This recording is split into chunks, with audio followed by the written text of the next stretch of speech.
Praise the lord. ક્રિસ્મોલ ભાઈએ તથા બહેનો, ઓગસ્ટ 8મી તારીખ દિવ્ય ધ્યાન સંદેશમાં તમારું સ્વાગત છે. શાસ્ત્રપાઠ સાંભળીએ. માથ્યુનો ગ્રંથ 16મો અધ્યાય 13થી 23મી કલમ સુધી. કૈસરિયા ફિલિપીના પ્રદેશમાં પહોંચ્યા પછી ઈસુએ પોતાના શિષ્યોને પૂછ્યું, માનવ પુત્ર કોણ છે?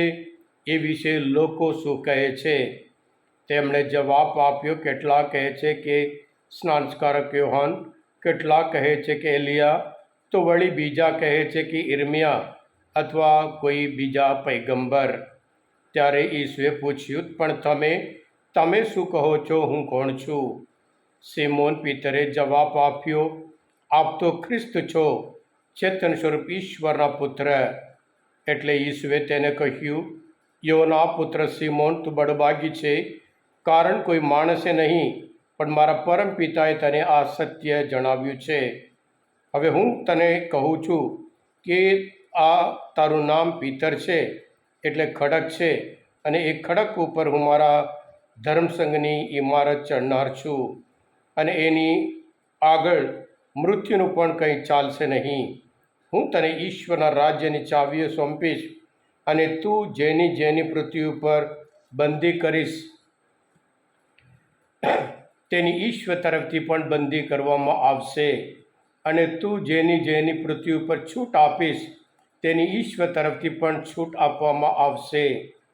ત્યાર પછી તેમણે પોતાના શિષ્યોને આજ્ઞા આપી કે હું ખ્રિસ્ત છું, એવું કોઈને પણ કહેશો નહીં.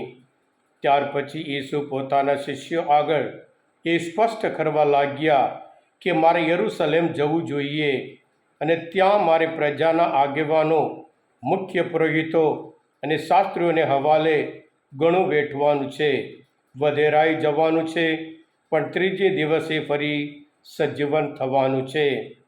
ત્યારે પીતર તેમને બાજુએ લઈ જઈને ઠપકો આપતા કહ્યું, ઈશ્વર કરે ન આવું આપને કદી ન ગુજરે પ્રભુ. પણ ઈસુએ તેના તરફ ફરીને કહ્યું, દૂર હટ શૈતાન, તું મારા માર્ગમાં આડકલી રૂપ છે. તું દુનિયાદારીની દૃષ્ટિએ જુએ છે, ઈશ્વરની દૃષ્ટિએ જોતો નથી. આ પ્રભુની વાણી છે, તે આપણો આધાર છે.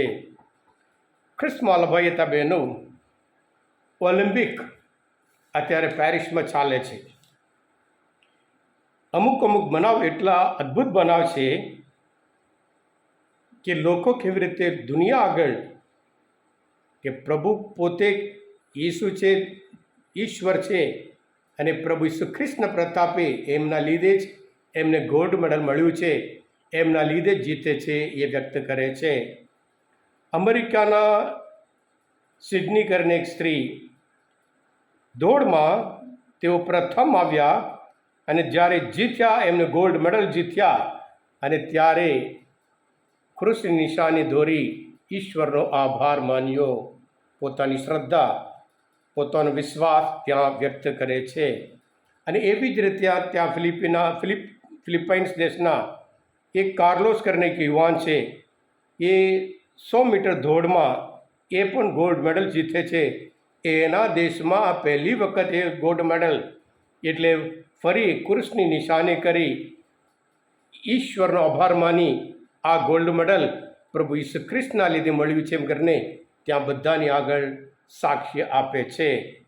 ફરી સર્બિયાના આપણે બધા જે ટેનિસ સુપરસ્ટાર કહેવાય નોવા, એ હંમેશા જ્યારે એ જીતે મેચમાં તે હંમેશા કૃષ્ણ નિશાન કરી આકાશ તરફ જોઈ ઈશ્વરનો આભાર માને છે, અને આ વિજય મારા લીધે નહીં પણ એમના લીધે એમ કરીને એ હંમેશા જ્યારે જીતે ત્યાં એક સાક્ષીમય જીવન જીવે છે. પોતાની શ્રદ્ધા, પોતાનો વિશ્વાસ એ વ્યક્ત કરે છે. કારણ કે ક્રિસ્મા ભાઈ હતા બહેનો, આજના શુભ સંદેશમાં પ્રભુ પોતે પૂછે છે એમના શિષ્યોને, માનવ પુત્ર કોણ છે? એ વિશે લોકો શું કહે છે? લોકોનો અનુભવ શું છે? લોકો મારા વિશે શું સમજ્યા છે? લોકોનો અનુભવ શું છે? એમ કરીને પૂછે છે. અને ત્યારે શિષ્ય અલગ જવાબ આપે છે. અમુક તો પૈગંબર, અમુક તો ઇર્મિયા, અમુક મોસ, જાત જાતની એલિયા એમ કરીને કહે છે, પણ પ્રભુ ઈસુ પોતે એમના શિષ્યને કહે છે કે તમે મારી સાથે 3 વર્ષ છો, તમે મારા સંદેશ સાંભળ્યા છે, મારા ચમત્કાર જોયા છે, મારા કાર્ય જોયા છે, મારું જીવન જોયું છે, તમે કહો. અને ત્યારે પિતર કહે છે માતીના ગ્રંથમાં 16 અધ્યાય 16મી કલમમાં, પ્રભુ આપ તો ખ્રિસ્ત છો, ચેતન સ્વરૂપ ઈશ્વરના પુત્ર.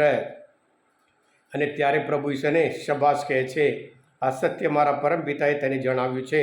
સાથે સાથે એને અધિકાર આપે છે કે ઈશ્વરના રાજ્યની ચાવીઓ તને આપી છે એમ કરીને વખાણ કરે છે. અને સાથે સાથે ત્યાર પછી જ્યારે પ્રભુ ઈસુ પોતાના જીવનમાં દુઃખ વેઠવાની વાત કરે છે, ત્યારે પિતર કહે છે નહીં, આપને આ બધું દુઃખ પડવું ના જોઈએ. ત્યારે પ્રભુ શું કહે છે, દૂર હટ શેતાન. પહેલાં અભિનંદન પાઠવી શબાશ કરી હતી, અને એ જ પિતરને જ્યારે દુઃખ ના જોઈએ એમ કરીને પ્રભુ છે ઠપકા આપે છે, ત્યારે પ્રભુ ઈસુ એને કહે છે, દૂર હટ શેતાન, તારો વિચાર દુનિયાદારી વિચાર છે, ઈશ્વરનો વિચાર બિલકુલ અલગ છે. ઈશ્વરનો વિચાર બિલકુલ અલગ એ છે કે હંમેશા દુઃખ દ્વારા સુખ, ક્રોસ દ્વારા જ મહિમા, એમ એ ઈશ્વરની ઈચ્છા યોજના છે.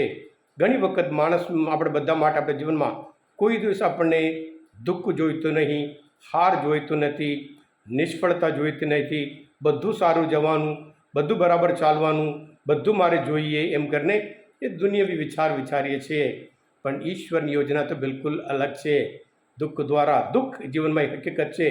સાથે સાથે પ્રભુ શું કહેવામાં છે કે દુઃખ કાયમી નથી, દુઃખ તો થોડા સમય માટે છે, અને ત્યાર પછી સુખ મળવાનું છે, આનંદ મળવાનું છે, અને મહિમા આપણે જરૂર પ્રાપ્ત કરીશું. હા કૃષ્ણવાલા ભાઈ હતા બહેનો, આજનો શુભ સંદેશ, આ દિવ્યદાય સંદેશ તમને શાસ્ત્રપાઠ સમજવા માટે, પ્રભુ ઈશ્વરને ઓળખવા માટે મદદરૂપ થયા હોય. દિવ્યદાયનો સંદેશ તમે પોતે સબસ્ક્રાઈબ કરજો અને બીજા માટે પણ જરૂર ફોરવર્ડ કરજો, જેથી કરી તેઓ પણ પ્રભુ ઈસુ ખરેખર કોણ છે એ સત્ય તેઓ પણ જાણે. સાથે સાથે આજે સંત ડોમિનિકનો તહેવાર ઉજવીએ છીએ. સંત ડોમિનિક 12મી સદીના એક અદ્ભુત સંત છે. એટલા પ્રાર્થના, એટલા ભક્તિભાવ, એટલા પવિત્ર હતા, અને ગુલાબ માળાની ભક્તિ એમના સમયમાં બધે ફેલાવવામાં આવ્યું હતું.